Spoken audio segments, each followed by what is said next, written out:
just moving them around, just poking in, poking out, up the ramp, down the ramp, because it makes the Protoss feel on edge. Like, if he's focusing so much on those lings, then surely he's, like, massing up something crazy behind that, looking for any little hole.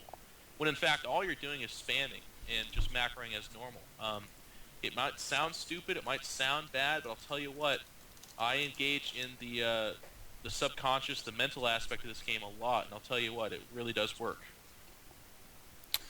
All right. Incontrol, what is, or how do you feel we should be countering these unscoutable Void Ray builds? Or maybe you could just talk about that build a little bit and what your thought process is on how a Zerg should handle it. Well, it's really interesting. We're starting to see more of this Void Ray play in PvZ.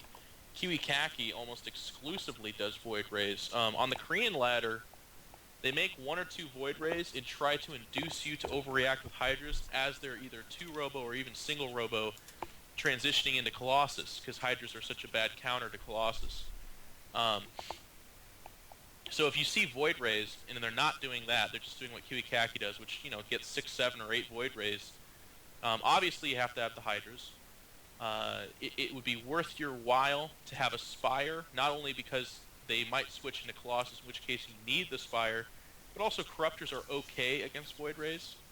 But if the game goes any longer, you might want to think about having an Infestor or 2, and then just a good composition. The really important thing to note, though, about Void Ray play is that the reason people have success with Void Rays is because A, you're not scouting and not seeing it till it's too late, B, you're going roaches too hard, or C, you're attacking into them, and their force fields allow their Void Rays to charge up on the roaches and then fully charge deal with the Hydras. You need to absorb the Void Ray play, not be aggressive against it, unless they've done something poorly and you're able to hit them before they get anything more than 2 Void Rays. Alright. I'm going to just ask a question of my own here. I feel like these Stargate builds that are becoming popular, which is more or less 1, 2, or maybe 3 gateways, and then an expansion, or maybe even Forge first and then expansion, and then just cannons, and then double Stargate. You're familiar with this style, right? Yeah. I have to feel like it's really susceptible to like early mid-game busts, maybe with Banelings or like with Roaches like we saw on GSL, which was immaculately defended, I might add. But how do you feel about that? I just feel like TOS cuts so many early units and they're spending all their gas on things that aren't sentries. You know, Protoss, like, I can't speak for everyone, but there's a lot of people that play it really, they play it with a lot of risk. And I don't really have a defense for them. Yes, a Baneling, Zergling bust would work, and they're counting on that not happening. Forge first is really risky. You know, following that up with a Stargate is slightly better, but still, if you're doing any kind of one-base play, they're pretty much dead. And even, like, I actually like Fast Nidus as a reaction to Forge first. I think that's the best. I don't know. I don't really know what to say to that. I don't play that style at all, so I try to, you know. Fair enough. Moving on. Scroll up because people are asking stupid questions. What are the best indicators of one-base all-ins coming from a Protoss player? That's an excellent question. Excuse me, my sinus is falling apart apparently. So here's a couple things you need to look for as a Zerg. First and foremost, it's really important to have your Overlords in the proper place. On Lost Temple, there's no excuse. That cliff overlooking their base is fantastic.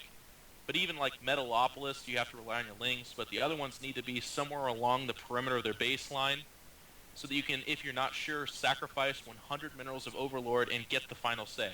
But up until that point, you need to be relevant on their ramp and seeing what they're chrono boosting. So if they chrono boost their Cybernetics core and to a lesser extent their gateway, it doesn't necessarily mean they are foregating, but it does mean you need to be on alert. If they're chrono boosting their Nexus, they absolutely are not foregating. So the Nexus is a good tell. The Cyber and Gateway are soft/okay tells. If you can get a drone in their base, if you drone scout or something like that, And if you see them on one gas, that is also a good indication. The danger of this, and the reason Zerg struggle, is there's absolutely nothing I can tell you that means 100% they're not 4-gating. There's all kinds of different 4-gates. There's the double gas 4-gate with Sentry Stalker Zealot composition that was more popular earlier in the game. There's the 1-gas Heavy Zealot Stalkers 4-gate. And there's everything in between. So it's really hard for me to give you an all-encompassing answer, but what I can tell you is if they are chrono boosting their Cybernetics core like 2 or 3 times, that's a pretty good indicator that they're capable of doing it. The other red flag is if you're in close positions. A Protoss is like 7 or 8, 80% more, 70 or 80% more likely to do it in those situations than they are if it's far positions.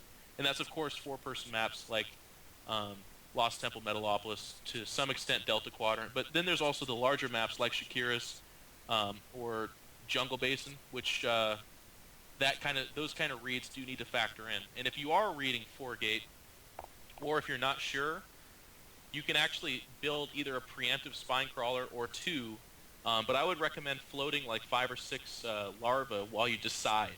And if you can't decide, sack that OV. And if you are waiting too long, then you got to commit. You either got to say, okay, fuck it, I'm going with the warp gate, or I think he's macroing. And that's a really hard choice, but that's where we're at right now. All right. I know you talked about the 1.2 patch on State of the Game, and so I don't want to ask you to, give us all your thoughts on that. But do you have any opinions that you can briefly share with people? Because everyone wants to know. What do you think about 1.2? I think they did. They just recently announced a couple of reversions. I don't know how to. I can't talk right now. Basically, they're taking back the fact that fungal growth won't affect air, so it now will, just as it is now, which I appreciate. I think ZvZ would have got flipped on its head, which would have been terrible. Yeah, I agree. But also, Zerg has no good response except for mutas to drop play from Terrans. And I think that the Infestor rewards people that position their stuff in the right place and then also have the skill to utilize them. Mm-hmm. So I think taking that out was just it was definitely hurting the game. It was not going to make the game as good. So I'm glad they left that in there. They also they went back on the bunker timing, which I appreciate, because what the fuck? We've talked about that at length, but it just boggles my mind that you'd ever make bunkers build faster, as if we haven't had enough problem with them already, because they are for free. And then the faster Phoenixes, I think really helps PvT, and I think it doesn't change PvZ that much, especially with the Infestors remaining the same way they are.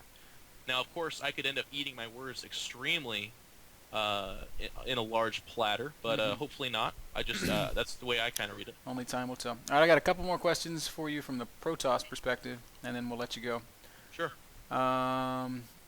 So Silver Fox wants to know how he needs to handle player going mutiling. Mutiling? Yep. So how does he, as a Protoss player, combat that? Okay. Or I guess his exact words were, or do I need to just go effing kill them, a la Day 9? Well, actually, there's some semblance of truth to that. Basically, the way you need to play it as a Protoss player is you should be opening 4 or 5 gate, and there should be a Robo at some point before they're actually showing mutas. If you're doing anything else, then you're already taking risks anyways.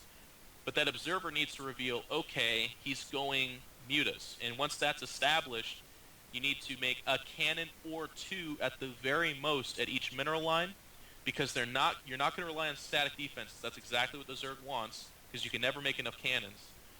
And then you need to make a Twilight Council and start upgrading Blink. Your army composition should have already been Sentry heavy. Now it needs to be Stalker heavy.